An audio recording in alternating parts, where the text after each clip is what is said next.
माघ के कृष्ण पक्ष की चतुर्थी को सकट चौथ व्रत पड़ता है। सकट चौथ व्रत के दिन माताएं संतान की लंबी आयु के लिए निर्जल व्रत रखती हैं। यह व्रत संतान के जीवन में आने वाले हर संकट और बाधा से उन्हें बचाता है। इस दिन संकट हरण भगवान गणेश जी का पूरे विधि विधान के साथ पूजन किया जाता है। इसे संकष्टी चतुर्थी और तिलकुटा चौथ भी कहा जाता है। इस व्रत के दिन संकट चौथ की 3 कथाओं में से कोई एक कथा को अवश्य पढ़ना या सुनना चाहिए। आप तीनों कथाओं को भी पढ़ या सुन सकते हैं। ऐसा करने से भगवान श्री गणेश की विशेष कृपा होती है। तो आइए सुनते हैं ये तीनों कथाएं।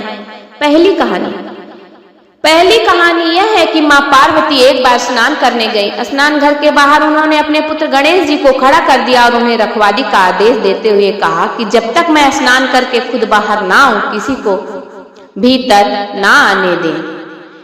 गणेश जी ने अपनी माँ की बात मानते हुए बाहर पहरा देने के लिए खड़े हो गए। उसी समय भगवान शिव माता पार्वती जी से मिलने के लिए आए, लेकिन गणेश भगवान ने उन्हें दरवाजे पर ही कुछ देर रुकने के लिए कहा।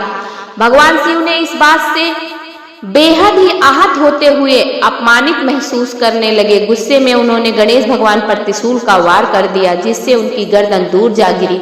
स्नान घर के बाहर शोरगुल सुनकर जब माता पार्वती बाहर आई तो देखा कि गणेश जी की गर्दन कटी हुई है। ये देखकर वो रोने लगी और उन्होंने शिव जी से कहा कि गणेश जी के प्राण फिर से वापस कर दे। इस पर शिव जी ने एक हाथी का सिर लेकर गणेश जी को लगा दिया। इस तरह से गणेश भगवान को दूसरा जीवन मिला। तभी से गणेश की हाथी की तरह सूंड होने लगी। तभी से महिलाओं और बच्चों की सलामती के लिए माघ माह के कृष्ण पक्ष की चतुर्थी को गणेश चतुर्थी का व्रत किया जाता है।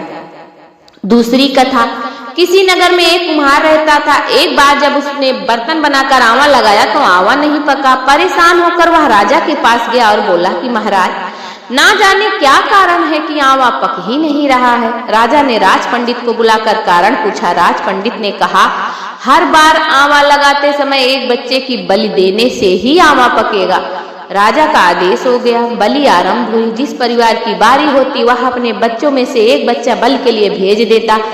इस तरह कुछ दिनों बाद एक बुढ़िया के लड़के की बारी आई। बुढ़िया के एक ही बेटा था तथा उसके जीवन का एकमात्र सहारा था, पर राजाज्ञा तो राजाज्ञा होती है, राजाज्ञा कुछ नहीं देखती।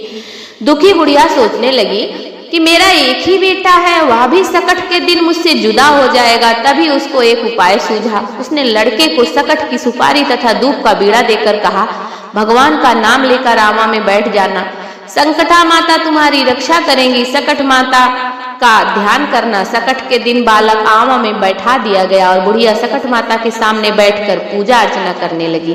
पहले तो आवा पकने में कई दिन लग जाते थे। इस बार सकट माता की कृपा से एक ही रात में आवा पक गया। सवेरे कुम्हार ने देखा तो हैरान रह गया।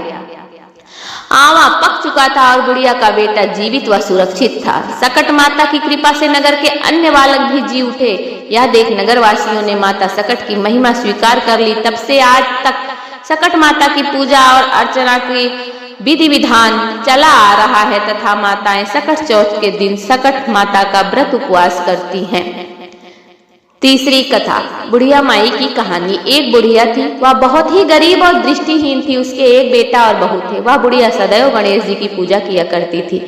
एक दिन गणेश जी प्रकट होकर उस बुढ़िया से बोले, बुढ़िया माँ, तू जो चाहे सो मांग ले। बुढ़िया बोली, मुझसे तो मांगना ही नहीं आता, कैसे मांगूं और क्या मांगूं। तब गणेश जी बोले, अपने बेटे बहू से पूछ कर मांग ले। तब बुढ़िया ने अपने बेटे से कहा, गणेश जी कहते हैं तू कुछ मांग ले, बता मैं क्या मांगूं। पुत्र ने कहा, माँ तू धन मांग ले। बहू से पूछा तो बहू ने कहा, नाती पोते मांग ले। तब बुढ़िया ने सोचा, ये तो अपने अपने मतलब की बातें मांग रहे हैं। अतः उस बुढ़िया ने पड़ोसिनों से पूछा तो उन्होंने कहा, बुढ़िया तू तो थोड़े दिन की मेहमान है, क्यों तू धन मांगे और क्यों नाती मांगे।